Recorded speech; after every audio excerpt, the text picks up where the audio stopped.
6 लोकांचे सरासरी वजन 35 किलो होते. रमेश कारमध्ये बदललं सरासरी 1 वाढले, तर रमेशचे वजन किती? आता याच्यामध्ये रेग्युलर पद्धत तुम्हाला मागच्या व्हिडिओमध्ये सांगितली होती. तुम्हाला अशा प्रकारच्या उदाहरणांमध्ये शॉर्ट ट्रिकने कसं सोडवायचं ते सांगणार आहे. 6 लोकांचे सरासरी वजन किती आहे? 35. तर सरासरी 1 वाढली म्हणजे 6चे काय झाले? 7 आणि 35चे काय झाले? 36. आता 35 आणि 36 मध्ये कितीचा फरक आहे? 1 चा फरक आहे. म्हणून काय केला? 6 गुणिले 1 जो फरक आला त्याच्यामध्ये मी 6 ने गुणायचंय.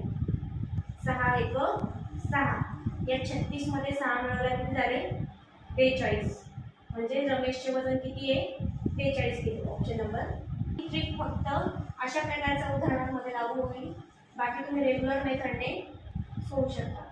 एका वर्गातील 12 विद्यार्थ्यांचे सरासरी वजन 42 किलो आहे. वर्गात शिक्षक आले असता सरासरी 2 ने वाढते, तर वर्गात आलेल्या शिक्षकाचे वजन किती? आता हे उदाहरण दिले आपल्याला त्याच ट्रिकने सोडवायचं आहे.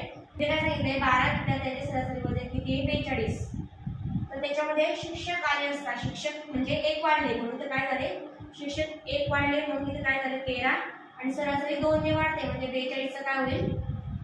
44. आता 42 आणि 44 यांच्यामध्ये फरक किती आहे?